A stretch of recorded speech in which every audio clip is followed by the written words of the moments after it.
வியூகம் நிகழ்ச்சிக்காக உங்கள் அனைவரையும் அன்போடு வரவேற்கின்றேன். இன்றைய வியூகம் நிகழ்ச்சியில் அஇஅதிமுகவின் செய்தி தொடர்பாளர் முன்னாள் அமைச்சர் திரு கே பாண்டியராஜன் அவர்களோடு தான் விவாதிக்க இருக்கிறோம்.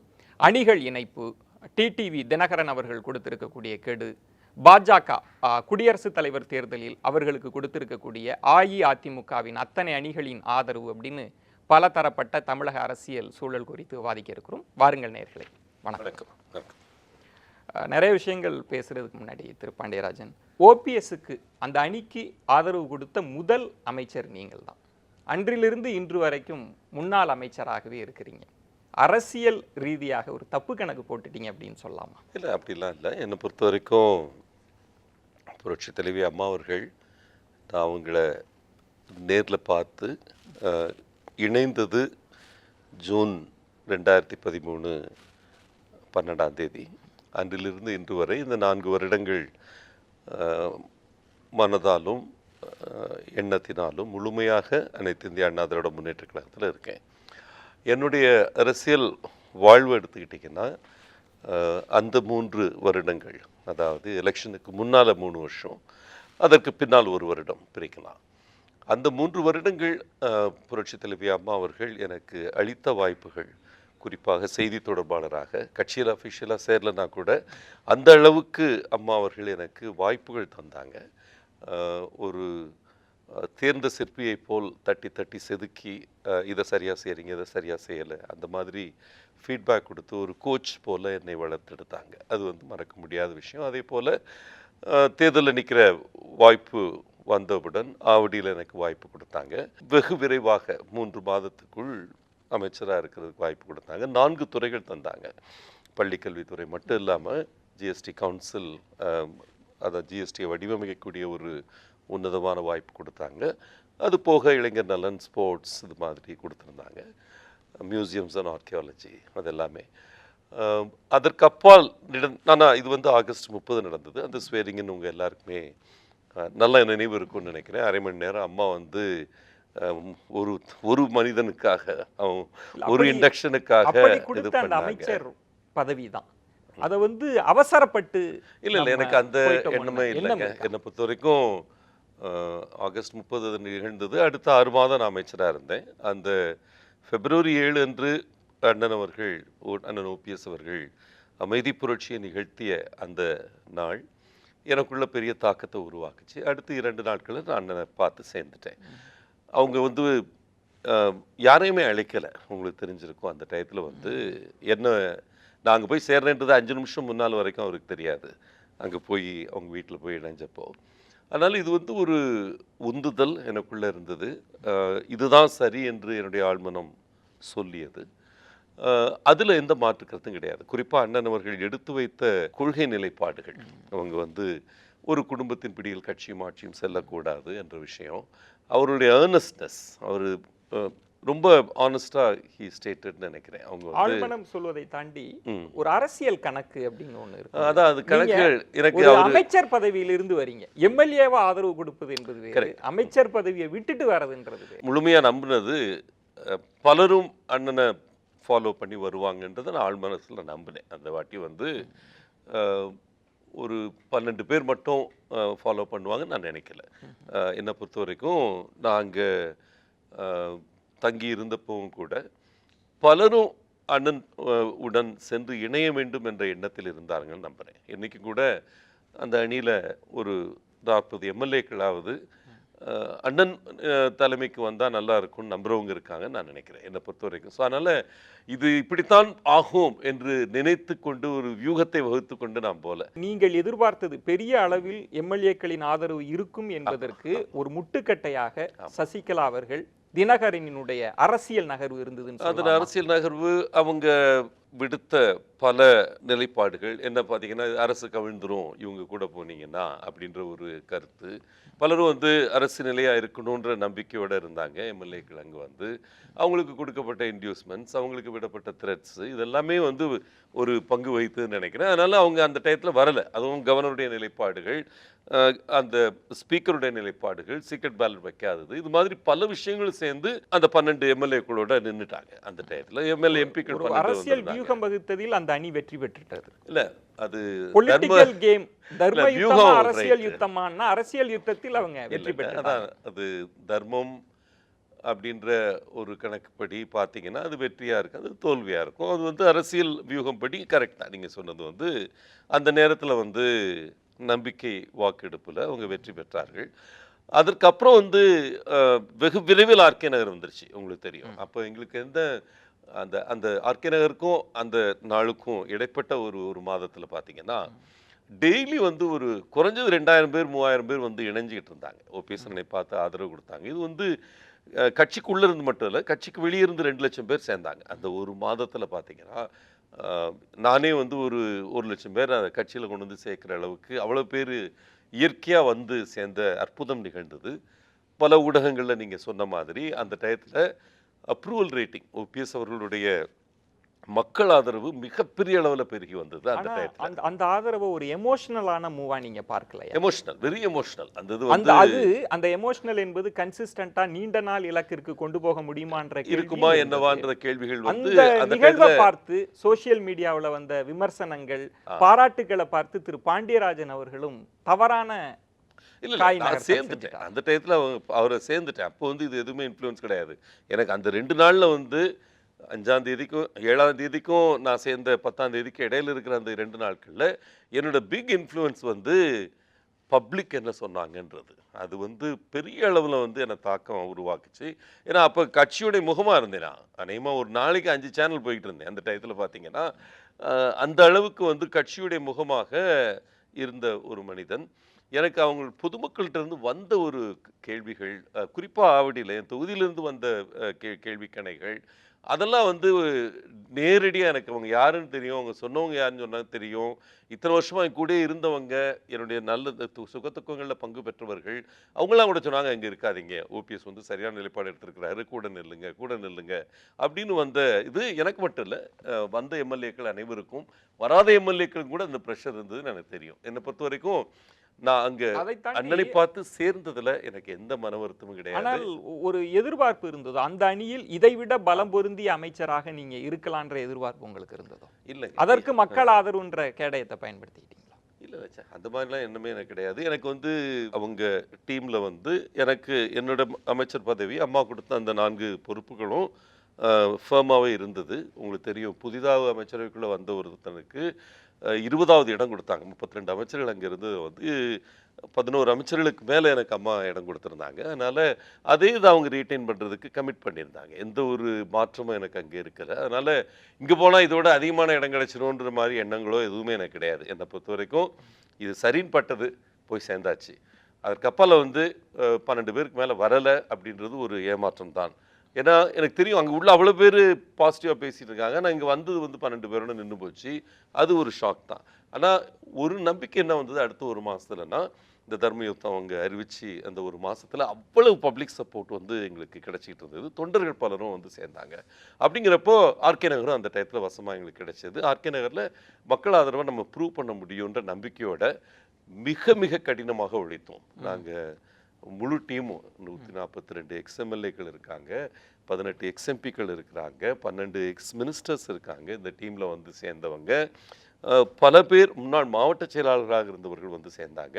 இவங்களை எல்லாத்தையும் ஒருமுகப்படுத்தி அந்த ஆர்கே நகர் தேர்தல் கேம்பெயினை வந்து ரொம்ப அருமையாக கொண்டு போகணும்னு நினைக்கிறேன். என்னை பொறுத்த வரைக்கும் அந்த தேர்தல் மட்டும் நாங்கள் முடிவு தெரிந்திருந்தது என்றால், ஈவன் இவங்க கொடுத்த காசெல்லாம் வந்து மீறி மக்கள் ஆதரவு எங்களுக்கு இருந்து நினைக்கிறேன்.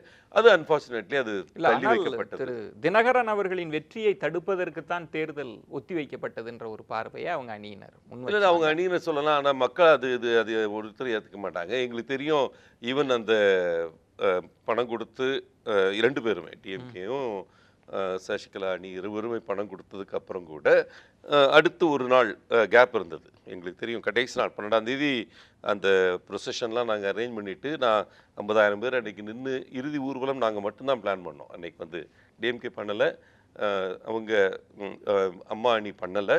கண்டிப்பாக வந்து வெற்றியை நோக்கி நாங்கள் நின்றுட்டு இருந்தோன்றதை ஏன்னா முழு கோஆர்டினேஷனும் பார்த்துட்டு இருந்தேன். ஆர்கே நகரில் சுற்றி வந்து பார்த்தப்போ அந்த அளவு எழுச்சி, பணம் வாங்கினவங்களே கூட உங்களுக்கு ஓட்டு போட போகிறோம் அப்படின்னு சொல்லி கன்ஃபார்ம் பண்ண அதிசயத்தை நான் பார்த்தேன். அப்படிங்கிறப்போ அது தள்ளி வைக்கப்பட்டதால் தாக்கம் அதிகமா இருந்தது எங்களுக்கு தான். ஏன்னா எங்களுக்கு வந்து உங்கள் வெற்றி தடுக்கப்பட்டிருக்கிறது கண்டிப்பா, தேர்தல் ஆணையத்தினால். கண்டிப்பா தினகரன் வெற்றி இல்லைன்றதுதான் உங்க பார்வை. தேர்தல் ஆணையத்தினால இல்ல, பணம் கொடுத்த அந்த 2 கோஷ்டினாலையும் எங்களை பொறுத்த வரைக்கும் அது மிகப்பெரிய செட்பேக் எங்களுக்கு. அது எப்படி இப்போ நான் திமுக அந்த குற்றச்சாட்டை முன்வைத்தால் அவங்க கொடுத்தாங்கன்னு நீங்க சொல்லிட முடியும். ஆனா இடதுசாரிகள் பல கட்சிகள் மாற்று கட்சிகள் உங்க அணியும் கொடுத்ததா தான் சொன்னாங்க. உண்மையே கிடையாது.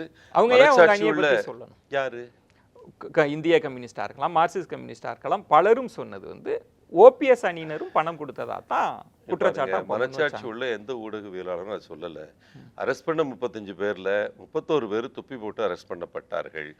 4 பேர் டிஎம்கேல அரெஸ்ட் ஆகி போட்டது வந்து ஒரு பெரிய சாட்சியா இருக்க முடியுமா? இருக்க முடியாது. அதனாலதான் வந்து அது அதோட நிறுத்திக்கிட்டோம். நான் எங்களை பொறுத்த வரைக்கும் அவரு சொல்றாரு இல்ல தொப்பி போட்டுட்டு அவங்க வேற அணியில வந்து கொடுத்துட்டு போயிட்டாங்கன்னு ஒரு மிக மிக சொத்தை வாதத்தை எடுத்து வைத்தார்கள். இந்த வாதமும் சொத்தையான வாதம் தானே. தொப்பி போட்டு கொடுத்ததுனால அது தினகரன் தான் கொடுத்தாருன்னு சொல்றதும் சொத்தையான வாதம் தானே. இல்லைங்க, 2:30 மணிலேருந்து 3 மணி வரைக்கும் கொடுக்குறாங்கன்னு சொல்லி எவிடன்ஸோட நாங்கள் கொடுத்துருக்கோங்க. அந்த இதில் வந்து இன்னைக்கு நான் அதை வச்சு தான் நான் வந்து கேஸ் ஃபைல் பண்ணேன். அடுத்த ஒரு 3 நாட்களில் சுப்ரீம் கோர்ட்டில் இன்னைக்கு முந்தானத்து ஹியரிங்க்கு வந்திருக்கிற கேஸு 11ஆம் தேதி இறுதி ஹியரிங் இருக்கும்னு நாங்கள் நம்புகிற அந்த கேஸ் வந்து நான் ஃபைல் பண்ணது சாலிட் எவிடன்ஸோட ஃபைல் பண்ணியிருக்கோம். அதை வந்து அதனால தான் இன்றைக்கி வந்து இந்தியாவிலே பெரிய கான்ஸ்டியூஷனல் எக்ஸ்பர்ட்டு கோபால் சுப்ரமணியன் அதை எடுத்து ஆர்கியூ பண்ணிகிட்டு இருக்கிறாரு.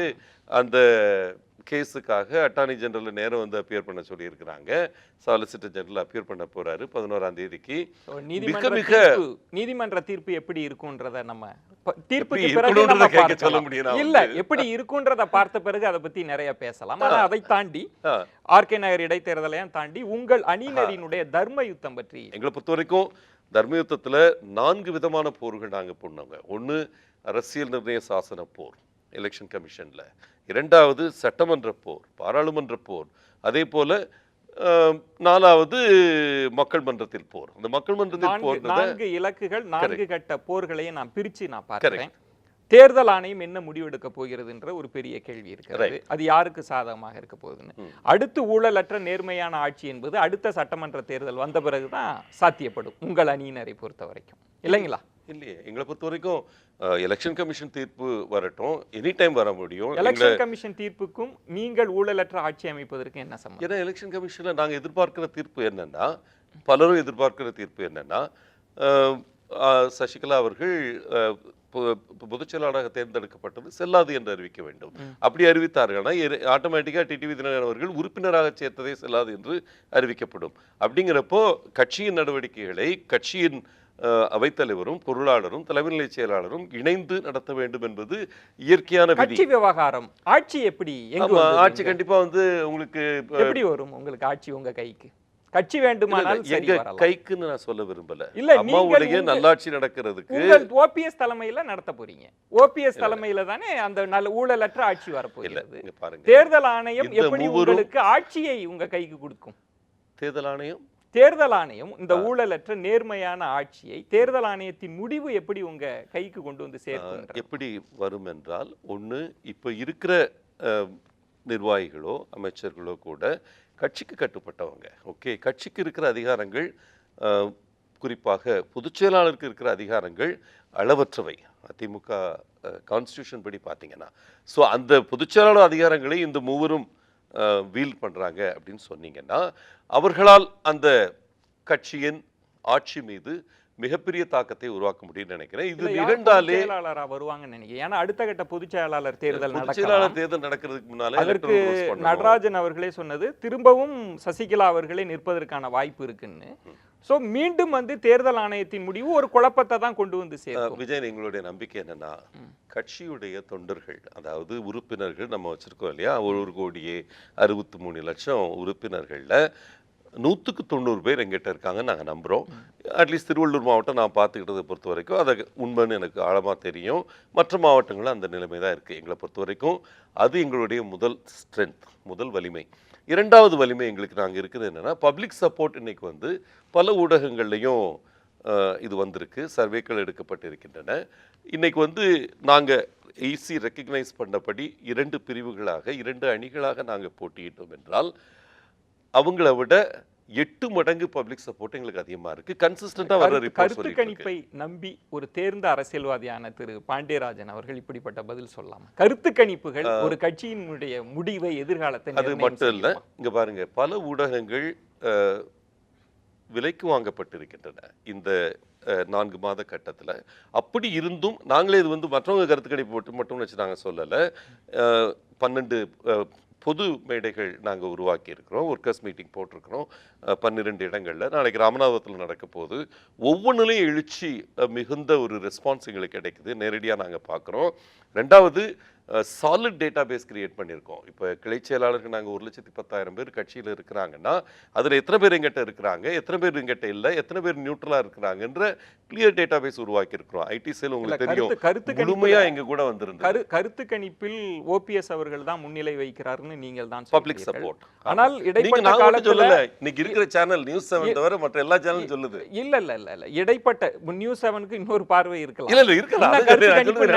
அவங்க எல்லாரும் வந்து கருத்து கணிப்பு நடத்தல. ஆனா நீங்க சொல்கிறீர்கள் ஒருபுறம் ஊடகங்கள்ல கருத்து கணிப்புகள்ல ஓபிஎஸ் அவர்கள் தான் முன்னிலை, இன்னொரு புறம் ஊடகங்கள் விலைக்கு வாங்கப்பட்டதா சொல்கிறீங்க. 2 முரண்பட்ட பார்வை இருக்கிறது. உங்களுக்கு எதிராக சொல்கிற ஊடகங்கள் விலைக்கு வாங்கப்பட்டிருக்கலாம், உங்களுக்கு ஆதரவாக கருத்து கணிப்பு சரி. சர்வீஸை பொறுத்த வரைக்கும் எந்த சேனலும் அவங்களே பண்றது கிடையாது.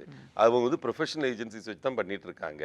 ப்ரொஃபஷனல் ஏஜென்சி வந்து பொய் சொல்ல போறது இல்லை. அதனாலதான் வந்து எந்த சர்வேலையுமே இது வரைக்கும் வந்த 5-6 சர்வே நான் பார்த்த வரைக்கும் எதுலையுமே வந்து இபிஎஸ் அணி அதிகமா ஸ்கோர் பண்றதே கிடையாது. கருத்து கணிப்பு பற்றி அதை சயின்டிபிக்கா தெரிந்தவர் என்பதனால கேட்கிறேன். பல நேரங்கள்ல உலகளாவிய அளவுல கருத்து கணிப்புகள் முழுவதுமாக நம்பிக்கைக்கு உரியது இல்லை அப்படின்ற ஒரு ஃபேக்டர் இருக்கு.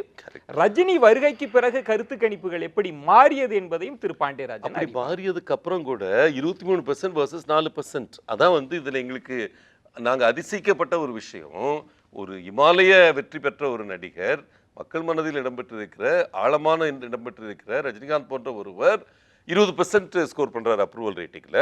அண்ணன் ஓபிஎஸ் அவர்கள் எந்த கிளாமரும் இல்லாம ஒரு 4 மாசத்துக்கு முன்னால வரைக்கும் 4% ரேட்டிங் இருந்த அண்ணன் ஓபிஎஸ் அவர்கள் இதுல 23% நிக்கிறாரு. இதைத்தான் நான் சொன்னது. 4 versus 23 எப்போ வந்தது? இபிஎஸ் வந்து 2ல இருந்து 4க்கு மூவ் பண்ணியிருக்கிறாரு. இது வந்து ஒரு வந்தது டிசம்பர் அம்மா இறந்த கட்டத்துல நடந்த. உங்களுடைய எதிர்கால வியூகத்துல கருத்து கணிப்பு ஒரு பெரிய பங்கு வகிக்குது. கண்டிப்பாங்க. I believe in it. உங்களுக்கு தெரியும், நான் நடத்துற கம்பெனியே வந்து இந்தியாவில் இந்த கருத்து கணிப்புகள் சார்ந்த விஷயங்கள்ல நம்பர் 1 இருந்த ஒரு நிறுவனம். அதை கட்டமைச்சிருக்கிறேன். எனக்கு தெரியும் அதனுடைய ப்ளஸ் மைனஸ். நீங்க சொல்ற அந்த சாம்பிளிங் எரர்ஸ்னால வரக்கூடிய மிஸ்டேக்ஸ் என்னன்னு தெரியும். எந்த இடத்துல வந்து ஒரு எக்ஸ்டர்னலி இன்ஃப்ளூயன்ஸ்டு சர்வே வருதுன்றதும் ஓரளவுக்கு பார்க்க தெரியும். என்னை பொறுத்த வரைக்கும் அந்த நடத்துகிற நிறுவனங்களுக்கு ஒரு கிரெடிபிலிட்டி இருக்குது சார். அதை வந்து ரிஸ்க் பண்ணி போகணும்னு நினைக்க மாட்டாங்க யாரும். ஓகே, அதை நடத்துகிறவங்க யாருன்றதும் ஓரளவுக்கு வெளிப்படவே தெரியுது. இதை பொறுத்த வரைக்கும் நாங்களே நடத்தியிருக்கிறோம். இதை பொறுத்த வரைக்கும் இல்லைன்னா வந்து இவ்வளோ பெரிய ரிஸ்க் நான் எடுத்திருக்க மாட்டேன். என்னை பொறுத்த வரைக்கும் இன்னும் கூட எனக்கு ஓபிஎஸ் அணி வந்து மக்கள் ஆதரவை மிக பெருமளவில் தக்க வைத்துக் கொண்டிருக்கிறது. முதல்ல இருந்த மாதிரி இல்லை, அது நான் ஒத்துக்கிறேன், இல்லைன்னு சொல்லலை. முதல்ல இருந்த அந்த 43%, 44% அப்ரூவல் ரேட்டிங் இன்னைக்கு குறைஞ்சிருக்க வாய்ப்பு இருக்கு. ஆனா இன்னும் கூட வெளியே போய் வாக்குகள் அனைத்து இந்திய அண்ணா திராவிட முன்னேற்ற கழகத்துக்கு கேட்கக்கூடிய வலிமை படைத்த ஒரே தலைவர் இன்னைக்கு அண்ணன் ஓபிஎஸ் தாண்டதில் எனக்கு மாற்றுக்கிறதே கிடையாது. என்னை பொறுத்த வரைக்கும் நான் வந்து இணைப்பு விரும்பி கண்டிப்பா வந்து நான் இல்லைன்னு சொல்லலை. 1.5 மாசத்துக்குள்ள நம்ம இந்த இணைப்பை சாதித்தால்தான் அனைத்து இந்திய அண்ணா திராவிட முன்னேற்ற கழகம் மீண்டும் அம்மா விட்டு சென்ற விழுமியங்களை பாதுகாக்க முடியும், அம்மா விட்டு சென்ற நிலையில இருக்க முடியும் என்கிற இடத்தில் ஓபிஎஸ் அணியினருக்குள்ளே 2 பிரிவுகள் இருக்கிறதா? ஒரு பார்வை பார்க்கிறேன். திரு முனுசாமி அவர்களினுடைய பேட்டி, திரு மைத்ரேயன் அவர்களினுடைய பேட்டி இணைப்பு சாத்தியமில்லை என்கிற துணியில் இருக்கிறது. பாண்டியராஜன் இணைப்பு வேண்டும் என்கிறார். என்ன காரணம்? ரெண்டுமே கூட உண்மையா இருக்கலாம். அவங்க சொல்றதும் கூட உண்மையா இருக்கலாம். இணைப்பு சாத்தியப்படாமலும் போயிடலாம். ஆனா அது சாத்தியப்படாமல் போனா அது வந்து நம்ம அம்மாவோட மெமரிக்கு செய்யக்கூடிய மிகப்பெரிய தவறுன்னு நான் நினைக்கிறேன். என்னை பொறுத்த வரைக்கும் 2 பிரிவுகளுமே என்னை பொறுத்த வரைக்கும் நான் ஆழமா ஓபிஎஸ் அண்ணனோட விசுவாசமா இருக்கிறேன். இன்னைக்கு தேதிக்கு வந்து அடுத்து கடந்த 4.5 மாசம் வரைக்கும் அதை விட ஆழமான விசுவாசம் நான் வச்சிருக்கிறது அம்மா மேல. ஓகே, அம்மாவுக்கு என்னுடைய விசுவாசம் என்பது கேள்விக்கு உட்படாதது. கண்டிப்பா அது வந்து ரொம்ப ஸ்ட்ராங். என்னை பொறுத்த வரைக்கும் அவங்களுக்கு விசுவாசமா இருக்கிறப்ப நான் என்ன செய்யணும் இன்னைக்கு தேதிக்குன்னா, இத்தனை அணிகள் இருந்ததுன்னா அதை இணைக்கிறதுக்கு என்னால் ஆனதை நான் செய்யணும். இல்ல அம்மா அம்மா அந்த இணைப்புன்ற இடத்தில் திரு முனுசாமி அவர்களும் மைத்ரேயன் அவர்களும் அம்மா மீது கொண்ட விசுவாசம் காரணமாகத்தான் மரணத்திற்கு முதல்ல பதில் சொல்லுங்கள்ன்றாங்க. கரெக்ட். அது இல்லை என்றால் இணைப்பு சாத்தியம் இல்லை என்ற இடத்தில் அவங்க நின்னுட்டாங்க. கரெக்ட். நானும் அதே இடத்துல இணைப்புக்கான அடுத்த நகர்வு நோக்கி போவதாகத்தான் பல செய்திகள்ல இல்லைங்க. நான் உண்மைதான், அதுல ஒன்றும் மாற்றுக்கிறது கிடையாது. என்னை பொறுத்த வரைக்கும் ஏதோ ஒரு லெவல் ஆஃப் காம்ப்ரமைஸ் ஸ்ட்ரைக் ஆகி போகணுன்றது என்னுடைய நிலைப்பாடு. அவர்களுடைய நிலைப்பாடு வந்து காம்ப்ரமைஸ்ல எந்த அளவு காம்ப்ரமைஸ்னா, இந்த குடும்பத்தை விலக்கி வைப்பது, ஒரு டிசிஷன் மேக்கிங் ரோல்ஸ்ல இருந்து விலக்கி வைப்பது, அந்த லெவல்ல நிறுத்திக்கலான்றது என்னுடைய கருத்து. என்னுடைய கருத்து வந்து அவங்கள உடனே எக்ஸ்பெல் பண்ணணும், அவங்க இது பண்ணணும், அது பண்ணணும்ன்றதெல்லாம் கிடையாது. இப்போது எடுத்திருக்கிற எடப்பாடி அணியினரினுடைய அதே நிலைப்பாடை தான் திரு பாண்டியராஜன் எடுக்கிறார். எக்ஸப்ட் தான் அதில் வந்து ரொம்ப கன்ஃபியூஷன் இருக்கு. அவங்களுடைய இது பார்த்தீங்கன்னா, ஒரு பக்கம் ஒதுக்கி வைக்கணும்னு சொல்றாங்க, அமைச்சர்கள் சொல்றாங்க, எம்பிக்கள் சொல்றாங்க, எடப்பாடி இன்னும் சொல்லலை அதை பத்தி. ஆனால் அதே நேரத்தில் அஃபிடவிட் ஃபைல் பண்ணிட்டே இருக்காங்க. டக்குன்னு அஃபிடவிட்டில் வந்து அவங்க சொல்றது சசிகலா அவர்கள் பொதுச் செயலாளர், டிடிவி அவர்கள் துணை பொதுச் செயலாளர், எடப்பாடி அவர்கள் அந்த தலைமை நிலை செயலாளர் அப்படின்னு சொல்லி தான் அந்த அஃபிடவிட்ஸ் ஃபைலாக இருக்குது. அந்த 4 லட்சம் 5 லட்சம் அஃபிடவிட்ஸ் ஃபைல் பண்ணியிருக்கு, எல்லாமே அந்த மாதிரி ஃபைலாக இருக்குது. இது ஒரு முரண்பாடாக இருக்கிறது. அண்ணன் ஓபிஎஸ் அவர்கள் கேட்கறது இல்லை, அவர் குரலாக நாங்கள் கேட்கறது வந்து இந்த முரண்பாடுகளை களைந்து நீங்கள் வந்து தெளிவாக சொல்லுங்க, அவங்கள ஒதுக்கி வைக்க போகிறோம், இப்படி தான் ஒதுக்கி வைக்க போகிறோம் அப்படின்றது வந்து நீங்கள் தெளிவாக சொல்லுங்க. விலக்கி வைப்பது என்பது வேறு, ஒதுக்கி வைப்பது என்பது கண்டிப்பாக திரு பாண்டியராஜன் பார்வையில் ஒதுக்கி வைத்தால் போதுமானது, அந்த காம்ப்ரமைஸோட இணைக்கலாம்னு நீங்க சொல்ல இல்லைங்க. ஒரு ஃபார்முலாவுக்கு வரீங்க. ஏன்னா நீங்க சொல்லுகிற இருக்கிற இடத்துல தான் இணைப்பு சாத்தியப்படும்ன்ற ஒரு பார்வை. அதான் விஜய் சார், என்னை பொறுத்த வரைக்கும் இந்த இணைப்பு நிகழாத ஒவ்வொரு நாளும் அனைத்து இந்திய அண்ணா திராவிட முன்னேற்ற கழகத்தின் மக்கள் ஆதரவு குறைந்து வருகிறதுன்னு நான் நினைக்கிறேன். என்னை பொறுத்த வரைக்கும் ஓபிஎஸ் அண்ணனுக்கு இருக்கிற மக்கள் ஆதரவு மிகப்பெரிய அளவில் விஸ்வரூபம் எடுத்து நின்ற மக்கள் ஆதரவு கூட இந்த இணைப்பு அறிவிக்கப்பட்டதுக்கு பின் ஒரு 50-60 நாள் ஆச்சுன்னு நினைக்கிறேன். அவங்க அதை அறிவித்து அதை டிசால்வ் பண்ணி ஒரு 12-13 நாள் ஆயிருக்கு. எங்கள் குழுவை நாங்கள் கலைச்சிட்டோம்னு சொல்லி வந்து அந்த இணைப்பு அப்படின்ற அந்த காலகட்டம் ஒரு 48-49 நாள் அது இணைப்புன்னு இருந்த காலகட்டத்தில் அந்த மக்கள் ஆதரவு ஒரு ஸ்டாக்னன்ட் ஸ்டேஜுக்கு போச்சு நான் நினைக்கிறேன். அது வந்து டிக்ரீஸ் ஆகிருக்கா என்னன்னு தெரியலை, ஆனால் ஒரு தேக்க நிலையில் இருந்தது. அதை அனௌன்ஸ் பண்ணி இந்த 12 நாளில் அனௌன்ஸ் பண்ணதுக்கப்புறம் அத்தனை பேர் மறுபடியும் வந்து அண்ணன் வீட்டில் கூட உங்களுடைய அந்த காம்ப்ரமைஸ் ஃபார்முலாவில் வந்து அவங்க ஒதுங்கி இருந்தா போதும், இணைப்பு முக்கியம், அதுதானே உங்களுடைய. அது ஒன்று. ரெண்டாவது, அம்மா மரணத்துக்கு வந்து நீதி விசாரணை என்பதும் கூட ஒரு 2 ஸ்டேஜில் இருக்கலாம். அது என்னை பொறுத்த வரைக்கும் அது உடனே சிபிஐக்கு போகணும் அப்படின்றதுல கூட எனக்கு பர்சனலாக எனக்கு வந்து மாற்று கருத்து இருக்குது. என்னை பொறுத்த வரைக்கும் திரு பாண்டியராஜன் அவர்கள் அதிமுக அம்மா அணி எடப்பாடி அணியினரினுடைய அந்த பார்வை, அவங்களும் அதை தான் முதல்ல சொன்னாங்க. நீங்க அவங்க வந்து அது ஒண்ணுமே விசாரணை தேவையில்லைன்னு நீதிமன்றத்துல இருக்கு, நீதிமன்றம் பாத்துக்கலாம் அப்படின்னு சொன்னாங்க. உங்களுடைய அரசியல் பார்வையை தெளிவுபடுத்துவதற்காகத்தான் நீங்க வந்து எடப்பாடி அணியினர் இதை சொன்னாங்க, ஒதுக்கி வைக்கலாம், முதல்ல இணைப்புக்கு வாங்க, நீதி விசாரணை எல்லாம் நீதிமன்றத்தில் இருக்கு பார்த்துக்கலாம்னு கிட்டத்தட்ட திரு பாண்டியராஜன் அவர்கள் அந்த புள்ளிக்கு நகர்ந்திருக்கிறார். ஏன்னா இணைப்பு முக்கியம். இல்ல கண்டிப்பா. ஆனா அதே நேரத்தில் வந்து இந்த முரண்பாடுகள் களையப்பட வேண்டும். ஒரு பக்கம் நீங்கள் அஃபிடவிட் ஃபைல் பண்ணிக்கிட்டு இன்னொரு பக்கம் வந்து அவங்கள ஒதுக்கி வைக்கிறேன்னு சொல்கிறது நம்புற மாதிரி இல்லைல்ல. அதான் ஓபிஎஸ்ன்னு சொல்கிறாங்க, இது ஒரு ட்ராமா மாதிரி இருக்குது. ஒரு பக்கம் இதை சொல்கிறீங்க, இன்னொரு பக்கம் இதை சொல்கிறீங்க, இன்னொரு பக்கம் வந்து எம்எல்ஏக்கெல்லாம் அங்கிட்டுக்கிட்டுன்னு அவர் வீட்டில் போய் பார்த்துட்டு இருக்கிறாங்க, இன்னொரு பக்கம் போகக்கூடாது, போனால் வந்து ஆக்ஷன் எடுப்போன்னு ஒரு அமைச்சர் சொல்கிறாரு, எந்த ஆக்ஷன் எடுக்கலை.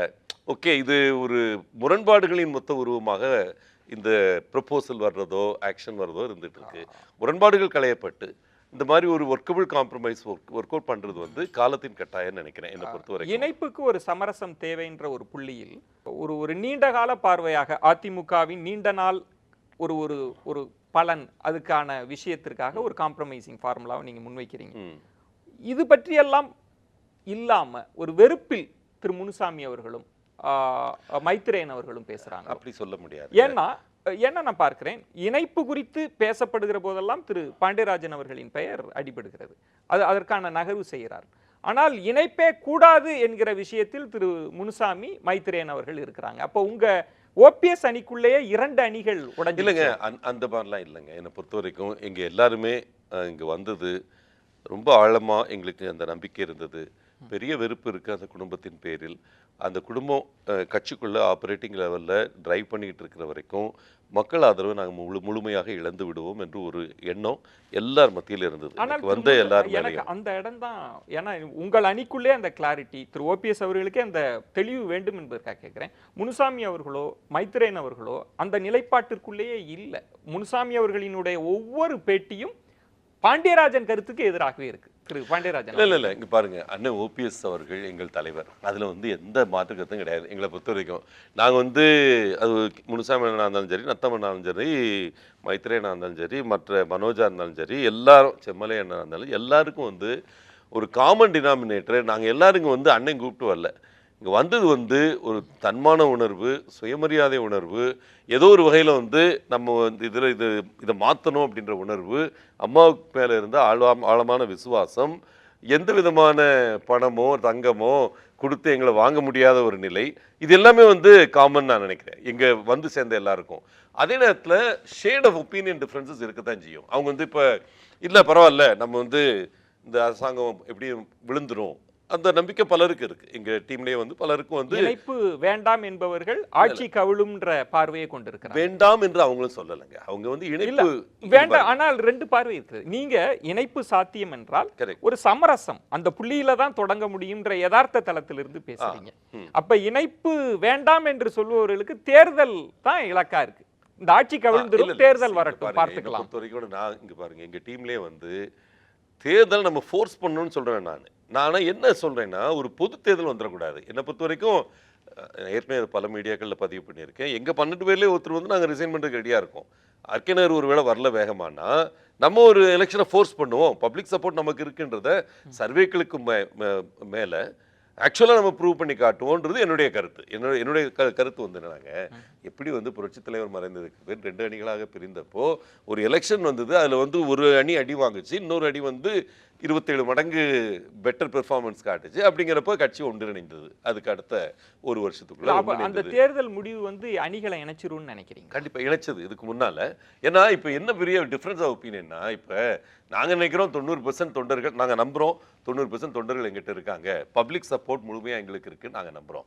அவங்க நினைக்கிறாங்க அது மாதிரி இல்ல, பப்ளிக் மாறிடுவாங்க, நம்ம நல்ல ஒரு ஆட்சியை தந்துருவோம் ஒரு 2 வருஷத்துக்கு, அதுக்கப்புறம் வர்ற எலெக்ஷன்ல பப்ளிக் நம்மகிட்ட வந்துருவாங்க, பப்ளிக்கோட இது ரொம்ப ஃப்ளீட்டிங் அப்படின்னு நினைக்கிறாங்க. அது கிடையாது. அது ஆக்சுவலாக ஃபீல்டில் பார்த்துட்டு ஒரு இதில் இந்த சர்வேக்கள் சொல்கிற விஷயங்கள்லாம் உண்மை என்று களத்தில் அவங்க பார்த்துட்டாங்கன்னா அவங்க இணைஞ்சிருவாங்க. அதில் என்ன பெரிய, இப்போ நாங்கள் சொல்கிற எல்லா விஷயத்துக்குமே எவிடன்ஸ் வந்துடும். இதான் என்னோட பாயிண்ட் ஆஃப் வியூ அதுதான். அதனால் எங்களுடைய இது 2 விதமாக நடக்கலாங்க. நான் சொன்ன 4 போர்களில் முதல் போர் அரசியல் நிர்ணய போர் சார். எலெக்ஷன் கமிஷன் தீர்ப்பு இந்த மாதிரி வந்துருச்சு அப்படின்னா, திரு பாண்டியராஜன் அவர்களிடம் ஓபிஎஸ் அணிக்குள் இருக்கக்கூடிய முரண்பட்ட பார்வைகள் என்பது அந்த ஷேட்ஸ் கூட இல்ல, எதிர் துருவ பார்வைகள் தான் நான் பார்க்கிறேன். ஏன்னா அம்மாவினுடைய ஆட்சி கவிழக்கூடாது என்கிற பார்வையை நீங்க தொடர்ந்து வலியுறுத்துகிறீர்கள்.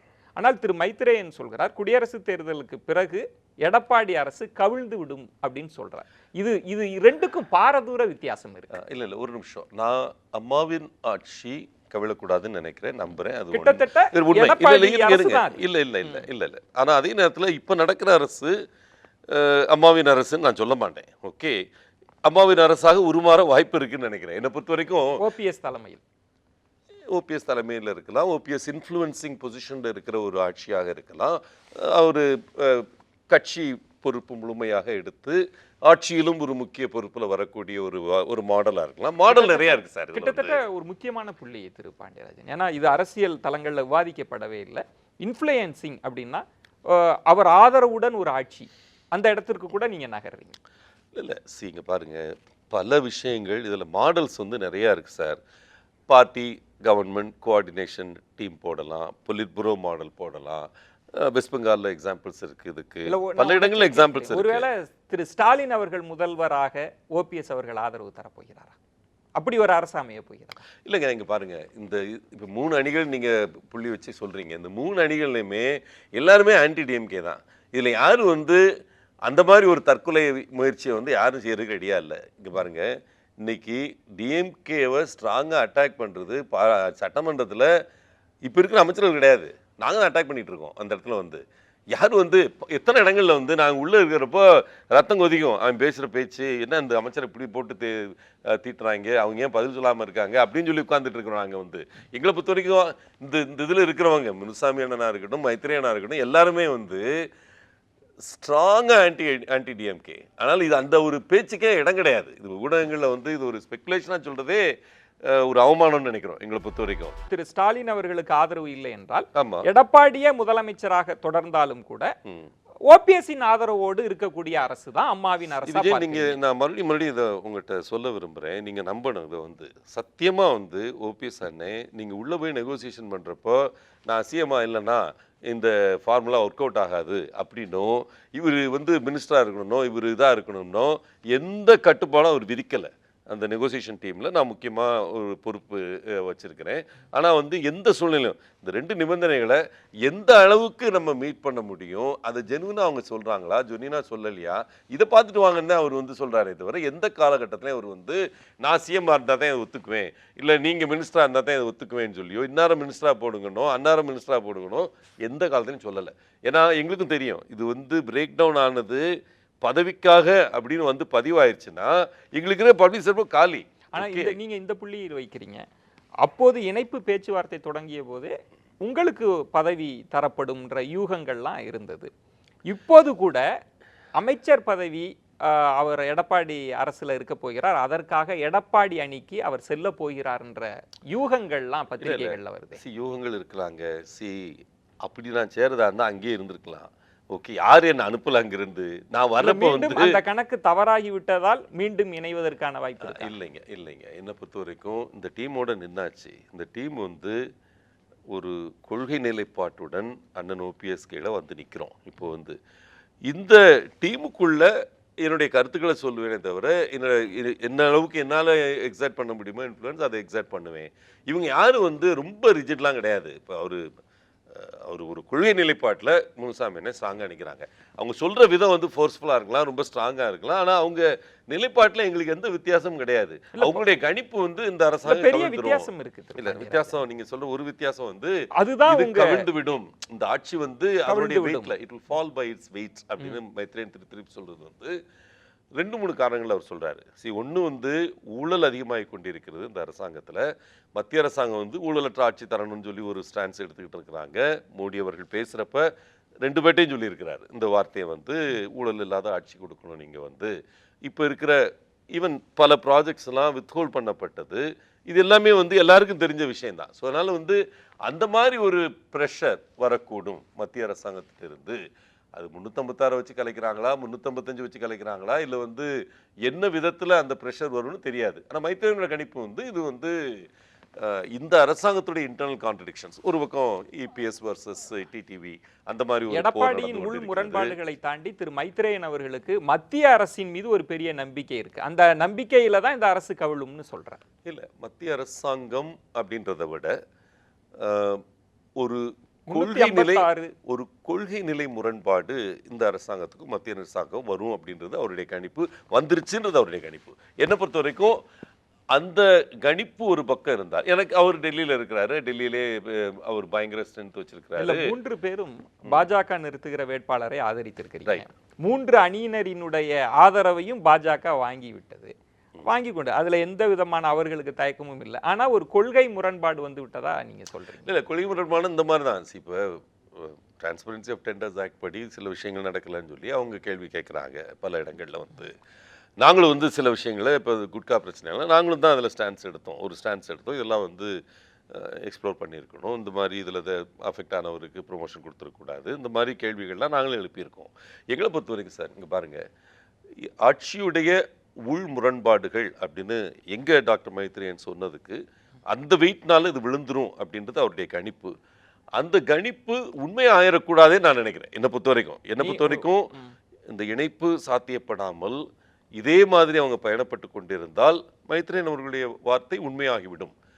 அது உண்மையாகாம தடுக்கிறது அதாவே கவிழுமா அல்லது மத்திய அரசு கலைத்து விடுமா? ரெண்டுக்கும் வாய்ப்பு இருக்கு சார். மத்திய அரசும் அதை செய்யறதுக்கு வாய்ப்பு. ரெண்டுக்கும் வாய்ப்பு இருக்கு. இரண்டு அணிகள் இணையாவிட்டால் மத்திய அரசு கலைத்து விடுமா? இப்ப சில நேரங்களில் எங்கிருந்து எந்த பொறி பறக்கும் தெரிய மாட்டேங்குது. சட்டமன்றத்துல டக்குனு ஒரு தங்கத்தமிழ்ச்சன் இருந்து பேசுறப்ப ஒரு பொறி பறக்குது, இந்த பக்கம் ஒரு சாந்திராமில் இருந்து பேசுறப்ப ஒரு பொறி பறக்குது.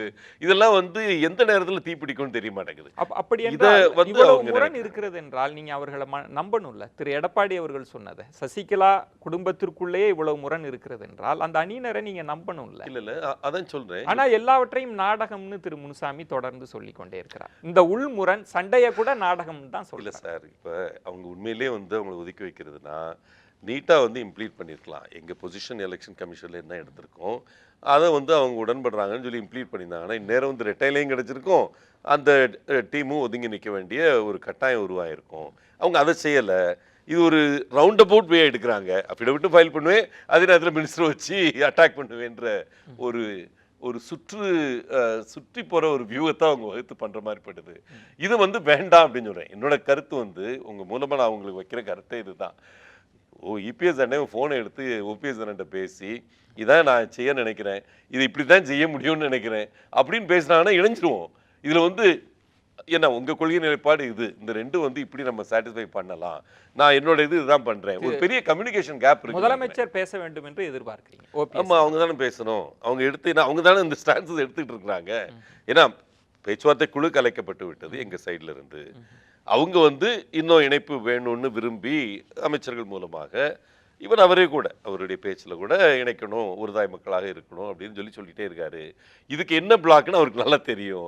இந்த பிளாக்கை தீர்க்க வேண்டிய பிரைமரி ஓனர்ஸ் அவர்கிட்ட தான். சசிகலா தரப்பும் எடப்பாடியை நம்புவதாக சொல்கிறார்கள், திரு பாண்டியராஜனும் எடப்பாடியை நம்புறதா சொல்றாங்க. இல்ல நான் அவர் நம்பலன்றதுக்குள்ள போகல. நான் என்ன சொல்றேன்னா ஒரு கம்யூனிகேஷன் கேப் இருக்கு, இதுல ஒரு பெரிய கம்யூனிகேஷன் கேப் இருக்கு. இந்த கேப்பை க்ளோஸ் பண்ற பொறுப்பு வந்து இபிஎஸ் அவர்கள்ட்ட இருக்குன்னு நான் நினைக்கிறேன். உங்கள் அணி யாருக்கு செல்வாக்கு, எடப்பாடி அவர்களுக்கா, ஓபிஎஸ் அவர்களுக்கா, தினகரன் அவர்களுக்கா என்பதையெல்லாம் தாண்டி ரஜினி அவர்களினுடைய அரசியல் பிரவேசத்தை எப்படி பார்க்கிறீங்க? ஒரு வசீகர தலைமையாக அவர் பார்க்கப்படுறார். நீங்க உங்கள் அணியினர் உங்களுடைய பார்வை எப்படி இருக்கு? ஓபிஎஸ் அவர்களோட நிலைப்பாடு ரொம்ப தெளிவா இருக்கு. அவர் நல்ல மனிதர், நல்ல நடிகர், மக்கள் ஆதரவு பெற்றவர். அவர் அரசியலுக்கு வர்றது வந்து தமிழக அரசியலுக்கு நல்லதுன்னு தெளிவா சொல்லியிருக்கிறாரு. அவரை வரவேற்று இருக்கிறோம், முழு மனதோட வரவேற்று. அவருக்கான செல்வாக்கு எப்படி இருக்கும்னு நினைக்கிறீங்க? தெரியல. இப்ப வந்து வெற்றி பெற்றவர்கள் வெகு சிலர். இல்ல இந்த கருத்து கணிப்புகளை எல்லாம் வைத்து ஒரு பார்வையை நீங்க வகுப்பதனால கேட்கிறேன். இல்ல கருத்து கணிப்புல வச்சு நான் நேரில் பாக்குறேன்னு வச்சு சொல்றேன். அவருக்கு ஒரு ஆதரவுத்தெல்லாம் கண்டிப்பா இருக்கு. ஆனா எந்த மாதிரி வெஹிக்கிள்ல எந்த வாகனத்துல அவர் வர்றாருன்றதை பொறுத்து அந்த தளம் வந்து கன்வெர்ட் ஆகாம அவர் வரக்கூடிய வாகனத்தை நான் ஒரு யூகமாகவே கேட்கிறேன். பாஜக, ரஜினி, ஓபிஎஸ் கூட்டணி வாய்ப்பு இருக்கா? இல்ல ரஜினி எங்க கூட வந்து சேரலாம். நானே ஓப்பனா சொல்லியிருக்கேன், தர்ம யுத்தத்துக்கு வந்து எங்க நிலைப்பாட்டுக்கு முழுமையாக ரஜினி ஆதரவு தருவார் என்ற நம்பிக்கை நான் சொல்லியிருக்கேன், ஓப்பனா பதிவு பண்ணியிருக்கேன். அவர் அழைத்திருக்கோம் நாங்கள் வந்து இது மாதிரி வந்து நீங்கள் என்ன செய்யணும்னு நினைக்கிறீங்களோ அரசியலுக்கு வந்தால் அது எல்லாத்தையுமே வந்து எங்கள் தர்ம யுத்தத்தில் நாங்கள் சொல்லியிருக்கோம். வெளிப்படையான நல்லாட்சி, இந்த மாதிரி ஆட்சி, அந்த மாதிரி ஆட்சி, புதுயுக ஆட்சி. அதனால நீங்க கூட்டணி வரணும் கூட வெளியில ஆதரவு போல எதிர்பார்க்கிறீங்க. உங்களுக்கு ஆதரவு வழங்கணும். திமுக தமாகவுக்கு ரஜினி வாய்ஸ் கொடுத்தது போல உங்க அணிக்கு வாய்ஸ் கொடுக்கணும்னு எதிர்பார்க்கிறீங்க?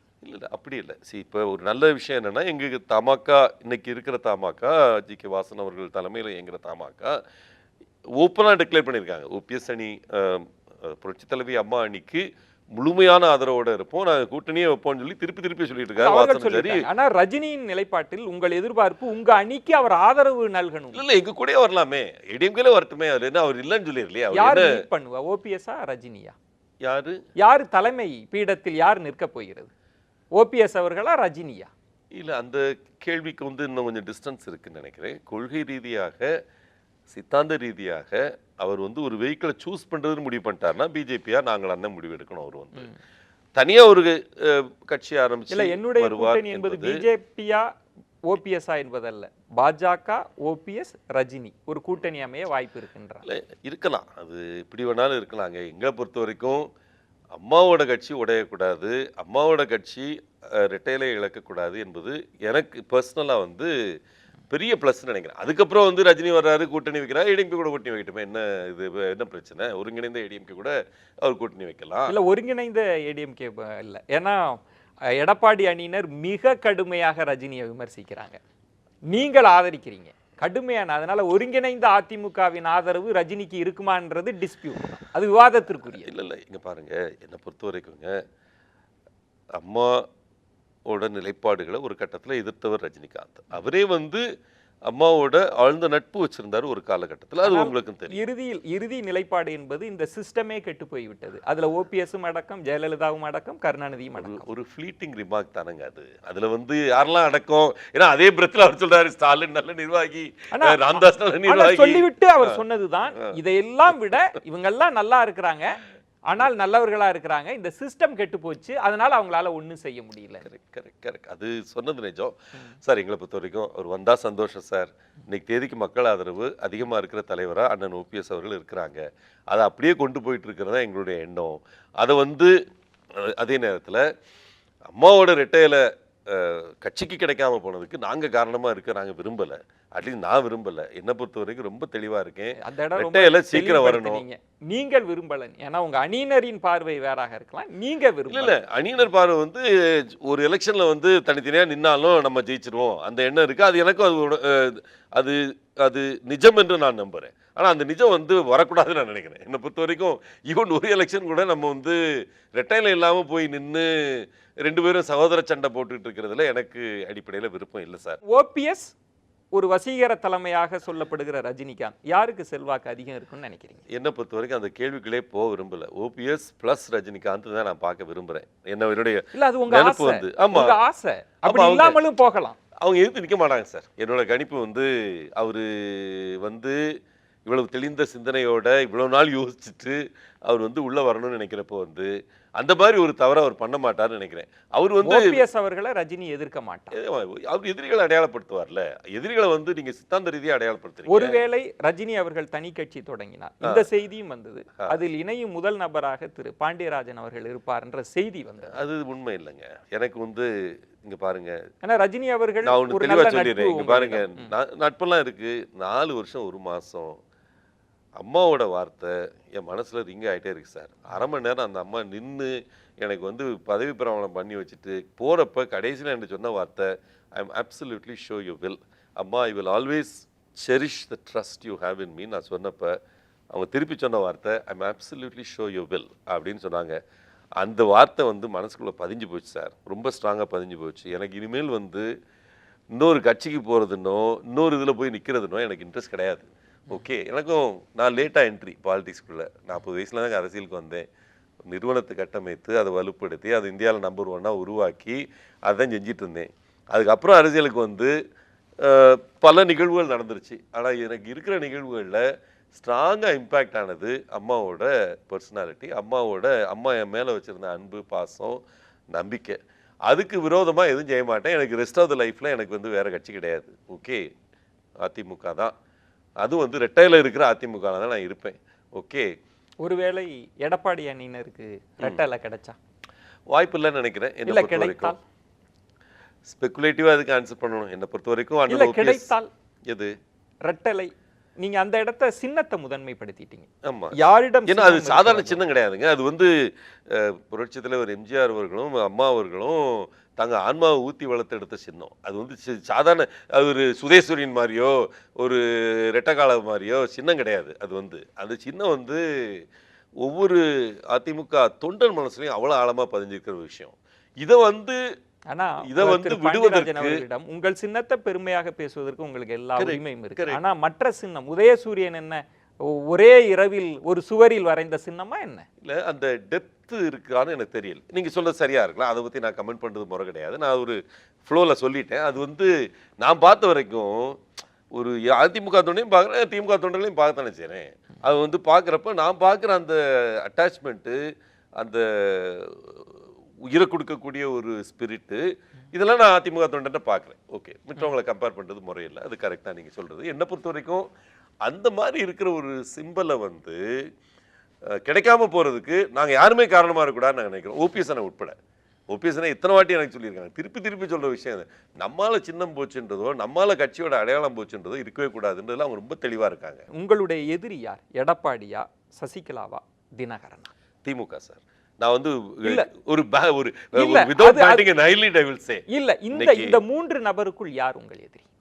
எடப்பாடியா? ஏன்னா எடப்பாடியின் மீதும் பினாமி அரசு என்ற குற்றச்சாட்டு இருக்கிறது. பொதுச் செயலாளராக இருக்கக்கூடாது, சசிகலாவின் மீது ஒரு விமர்சனம் இருக்கிறது. அவர் நியமித்த துணை பொதுச் செயலாளர் டிடிவி தினகரன். இப்ப நான் வரிசைப்படுத்தி கேட்கிறேன், யார் உங்களுடைய முதல் எதிரி? குடும்ப அரசியல்ங்க.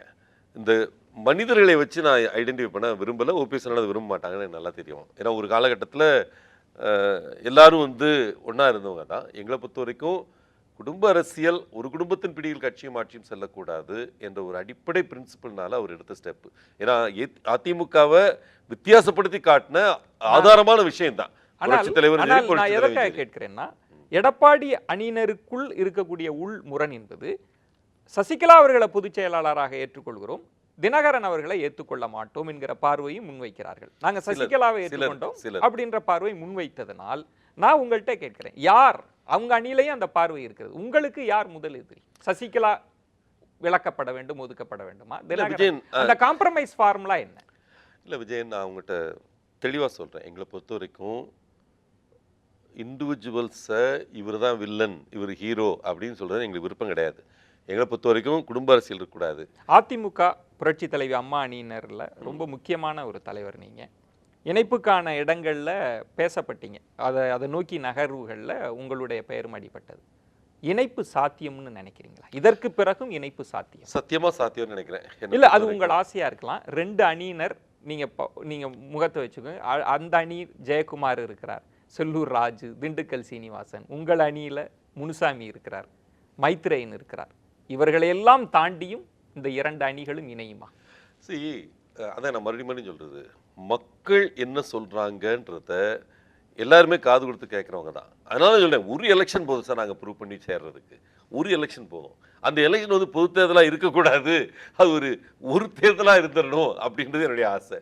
ஓகே, அப்படி இல்லைன்னா பொது தேர்தல் வந்தானே ஆகணும். உங்களுக்கு வந்து எப்படியும் வந்து நாங்கள் சேர்லன்னா இந்த ஆட்சி கலைஞ்சிரும் சார். ஓகே, அது வந்து உள் முரண்பாடுகளால் கலைஞ்சிரும்னு மைத்திரேயன் சொல்லுறது நானும் அக்செப்ட் பண்ணுறேன். ஓகே, இன்னும் ஒரு மாதத்தில் 1.5 மாதத்தில் நாங்கள் வந்து சேர்ந்து உள்ளே வந்து அண்ணன் ஓபிஎஸோட ஸ்டாம்ப் ஆஃப் அத்தாரிட்டி இந்த ஆட்சியிலும் கட்சியிலும் விழவில்லை என்றால் அந்த ஆட்சி கலையிறத நாங்களும் காப்பாற்ற முடியாது, யாரும் அவரும் காப்பாற்ற முடியாது. எச்சரிக்கை விடுக்கிறீங்க?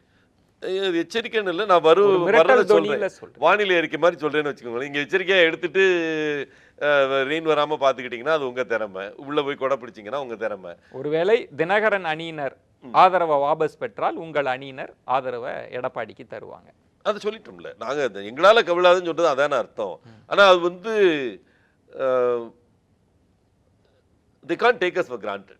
எங்களை வந்து இன்னைக்கு இவங்க இருக்காங்க, 11-12 பேர் இருக்காங்க, அதனால அவங்க ஆழமான ஆதரவு வந்து ஒரு 10 பேர் தான் இருக்காங்க, அதனால ஒன்றும் பரவாயில்ல ஓட்டிகிட்டே போயிடலாம் அப்படின்னு நினைச்சாங்கன்னா தே மேக்கிங் எ மிஸ்டேக். என்னை பொறுத்த வரைக்கும் மத்திய அரசாங்கத்தோட த்ரெட்டுன்றதை விட மக்கள் வந்து இன்னைக்கு விரும்புறது இணைப்பு தான் சார். மத்திய அரசாங்கம் ஒரு த்ரெட் இருக்குன்றதை நீங்களும் உணர்றீங்க? இருக்குல்ல, எந்த மத்திய அரசாங்கனாலும் அந்த த்ரெட் இருக்கும்ல. நீங்க வந்து ஒரு இடத்துல வந்து அன்ஸ்டேபிளா ஒரு கவர்மெண்ட் ஓடிக்கிட்டு இருக்கு அப்படின்னா கவர்னரே ரிப்போர்ட் கொடுத்துடலாம்ல.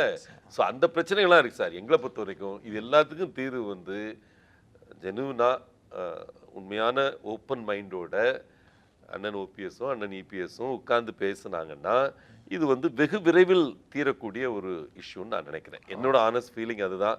மக்கள் விரும்புறது அதான் நினைக்கிறேன். அது வந்து நடக்கணும்னு இறைவனை வேண்டிக்கிறேன். என்னை பொறுத்த வரைக்கும் என்னால் இதுக்கு நான் எதுவும் செய்வேன். அதே நேரத்தில் நான் வந்து பிரிஞ்சு போய் அங்கே போய் சேர்ந்துருவேன்றதோ, பிஜேபிக்கு போயிடுறன்றதோ, ரஜினிகாந்துக்கு போயிடுறன்றதோ ஊடகங்களால் விதைக்கப்படக்கூடிய ஒரு நச்சு கருத்து. அந்த கருத்தை உங்கள் ஊடகம் மூலமாக நீங்கள் கரெக்ட் பண்ணுறதுக்கு வாய்ப்பு கொடுத்ததுக்கு நன்றி. என்னை பொறுத்த வரைக்கும் இனிமேல் கிடையாது சார். அது வந்து வாழ்க்கையில் என்ன இருக்கிறது 10 வருஷமோ 20 வருஷமோ 30 வருஷமோ எத்தனை இருந்தாலும் இந்த கட்சி தான் என்னோட கட்சி. அம்மாவோட கட்சியில் தான் என்னுடைய இறுதி மூச்சு போகும். இது வந்து ஒரு ரெட்டாரிக் கிடையாது என்னை பொறுத்த வரைக்கும். இதுதான் ஆழ்ந்த முடிவு என்னை பொறுத்த வரைக்கும். அந்த நிலைப்பாட்டுக்குள்ளே இருந்து கண்டிப்பாக என் கருத்துக்களை சொல்லுவேன். என்ன நீங்கள் சொன்ன மாதிரி ஏதோ ஒரு லெவல் ஆஃப் இன்ஃப்ளூயன்ஸ் எனக்கு இருக்குன்னு நினைக்கிறேன் இந்த அணியில். அதை எந்த அளவுக்கு இணைப்புக்காக பயன்படுத்த முடியுமோ அந்த அளவுக்கு இணைப்புக்காக பயன்படுத்துவேன். நிறைவாக பல மதிப்பிடலை முன்வைத்தீர்கள். முதலமைச்சர் எடப்பாடி பழனிசாமி அவர்கள் கட்சியிலும் ஆட்சியிலும் தன்னுடைய இடத்தை நல்லா தக்க வைத்து கொண்டதாக ஒரு பார்வை இருக்கிறது. எடப்பாடி பழனிசாமி அவர்களினுடைய முதலமைச்சரான அவருடைய செயல்பாடு ஒருபுறம் இருக்கட்டும், கட்சி ரீதியாக அவருடைய செயல்பாட்டை நீங்கள் எப்படி மதிப்பிடுறீங்க? ஒன்றுமே பண்ணலையே. இப்போ கட்சி ரீதியாக இன்னைக்கு ஒரு வாரத்துக்கு முன்னால எலெக்ஷன் கமிஷன் சொல்றாங்க இஃப்தார் விருந்து இல்லை முடிச்சுக்கிறேன் ஒரு வாரத்துக்கு முன்னால எலெக்ஷன் கமிஷன் சொல்லியிருக்கு சிறப்பு கேம்ப் பண்ண போகிறோம், புது வாக்காளர்கள் சேர்க்கை நடக்குதுன்னு சொல்லிட்டு. அம்மா இருந்தாங்கன்னா அந்த அறிவிப்பு ஒரு வாரத்துக்கு முன்னாலே அறிக்கை விட்டுருப்பாங்க, எல்லா உறவும் பூத்தில் உட்காருங்கன்னு சொல்லிட்டு. இப்போ வாட்டி சென்ற ஞாயிறு நடந்த நிகழ்வுல உட்கார்ந்தது எல்லாமே எங்க அணி தான். இன்னைக்கு எந்த பூத்துலையும் அவங்க லெட்டர் கூட அனுப்பல. அவர் தலைமை செயலாளர் அந்த பொறுப்பே அவர் எடுத்திருந்தாருன்னா யாராவது ஒருத்தர் ஒரு லெட்டர் போட்டு மாவட்ட செயலாளர்லாம் வச்சிருக்கீங்க போய் உட்கார வைங்களேன் ஒரு பூத்துல. இங்க தமிழ்நாட்டில் இருக்கிற 80,000 பூத்துல எங்க ஆள் உட்கார்ந்துருக்காங்கல்ல, நீங்க உட்கார கூட இல்ல. கட்சி செயல்பாடுகள்ல சுணக்கம் இருக்கு இல்லன்றேன், சுணக்கமே இல்லை, செயல்பாடே இல்ல. அதான் பிரச்சனை. இன்னைக்கு கட்சின்னு சொல்லி பொதுமக்கள் கூட போய் நிக்கிறது நாங்க மட்டும்தான் சார். இதுதான் என்னோட பார்வை. அவர் பண்ணணும்ன்றது எங்களுடைய ஆசை. அவர் ஒருவேளை வெயிட் பண்ணிட்டு இருக்காரு, இணைப்பு முடிஞ்சு அதுக்கப்புறம் பாத்துக்கலாம், ஓபிஎஸ் என்ன பாத்துக்குவாங்க நினைக்கிறான்னு தெரியல. இல்லைன்னா யாராவது இன்னைக்கு டிஎம்கே அறிக்கை விட்டாங்க சார், போய் உட்கார்ந்தாங்க பூத்துல. நாங்க அறிக்கை விட்டோம், போய் பூத்துல உட்காந்துட்டோம். கம்யூனிஸ்ட் கட்சி கூட உட்காந்துட்டு இருக்காங்க சார் இன்னைக்கு பூத்துல. முதலமைச்சரும் இணைப்புக்காக காத்திருப்பதாக நீங்கள் இருக்கலாம். இல்லைன்னா எப்படி இவ்வளவு பெரிய நிகழ்வு நடந்துட்டு இருக்கு சார். நீங்க புது வாக்காளர் சேர்க்கை ஒரு ஃபெஸ்டிவல் மாதிரி கொண்டாடுறது கட்சி ஏடிஎம்கே. நான் அந்த 4 வருஷத்துல பார்த்துருக்கேன். நான் இருந்த எம்எல்ஏ இருக்கிற இடத்துல எம்எல்ஏ டைரக்ட் பண்ணிட்டு இருப்போம். உங்களுக்கும் தெரியும், பூத் ஏஜென்ட் வரைக்கும் இப்போ permanent booth agent election commission போட சொல்லியிருக்காங்க. யாருமே போய் உட்கார்லையே. இது என்ன காட்டுதுன்னா ஓரளவுக்கு கட்சினாலே ஒரு அணிகள் மேனேஜ்மெண்ட் ஆகி போச்சுன்னு நினைக்கிறேன். உங்களுக்கு அதுலேருந்து கடந்து வரணும். அவங்க இந்த பிரச்சனைக்கு ஒரு தீர்வு கண்டுட்டு கட்சி வேலை எங்கேயாவது பொதுக்கூட்டம் போட்டிருக்காங்களா? நாங்கள் 12 ஒர்க்கர்ஸ் மீட்டிங் போட்டிருக்கோம். அவங்க போடுறது எல்லாமே ஆட்களை கூட்டி வச்சு தலைமை கழகத்தில் உட்காந்து பேசுகிறா தானே இருக்கு. எங்கே போய் இப்போ மதுரை தான் ஃபர்ஸ்ட் பப்ளிக் மீட்டிங் அட்டெம்ப்ட் உங்களுக்கு அதுவும் எம்ஜிஆர் பிறந்த நாள் 42,000 பேருக்கு நலத்திட்ட உதவிகள்னு போட்டு 50,000 பேர் உட்காரக்கூடிய ஒரு இடத்துல ஆர்கனைஸ் பண்ணி அதில் ஒரு ஒர்க்கர்ஸ் கூட 2-வே கம்யூனிகேஷன் ஏதோ கிடையாது. அது நடந்ததை பற்றி பல கருத்துக்கள் இருக்கு. ஆனால் அதே முதல் முயற்சி இந்த 4 மாசத்துல அவங்க எடுத்த முதல் முயற்சி தான். என்னை பொறுத்த வரைக்கும் கட்சி நிர்வாகம் என்பது கட்சியை கட்டி காக்குறதுன்றது ஓபிஎஸ் அண்ணன் இந்த 4.5 மாசத்துல அதை நல்லா பண்ணியிருக்கான்னு நினைக்கிறேன். அட்லீஸ்ட் 2 லட்சம் பேர் நாங்கள் கட்சியில் சேர்த்திருக்கோம். நீங்க எத்தனை பேர் சேர்த்தீங்க? 212 பேர் கணக்காட்டியிருக்காங்க. நமது எம்ஜிஆர்ல வந்த கணக்கு இது வரைக்கும் அந்த 4.5 மாசத்துல அவங்கள பார்த்து வேற கட்சியில சேர்ந்தவங்கன்னு பாத்தீங்கன்னா அவ்வளவுதான். நாங்க 2 லட்சம் பேர் சேர்த்திருக்கோம்ல. இது கட்சியை வலுப்படுத்துறதானே. எங்களை பொறுத்த வரைக்கும் கட்சியும் சரி, ஓகே, ஆட்சி நிர்வாகத்துல எங்களுக்கு பங்கு இல்லை, நாங்க விட்டுட்டு வந்தோம். ஓகே, அதனால பலப்படுத்தினீங்களா, உங்க அணியை பலப்படுத்தினீர்களா என்பதெல்லாம் கால ஓட்டத்தில் தெரியும். அணியை பலப்படுத்தணும்னே வச்சுக்கோங்களேன். அணி தான் நாங்க தானே உண்டமை அதிமுகன்னு சொல்றோம். அதனால எங்க நிலைப்பாடு சரி, எல்லாம் காலம் தீர்மானிக்கும். ஆனால் அணிகள் இணைப்பு குறித்து, தமிழக அரசியல் சூழல் குறித்து, ரஜினியின் அரசியல் பிரவேசம் குறித்து பலதரப்பட்ட பார்வைகளை முன்வைத்தீர்கள். நிறைவான நேர்காணலாக அமைத்துக் கொடுத்தீர்கள். நன்றி. தேங்க்யூ. என்ன நேயர்களே, மற்றொரு சிறப்பு விருந்தினரோடு சந்திக்கலாம். அதுவரை உங்களிடமிருந்து விடைபெறுகிறேன். நன்றி, வணக்கம்.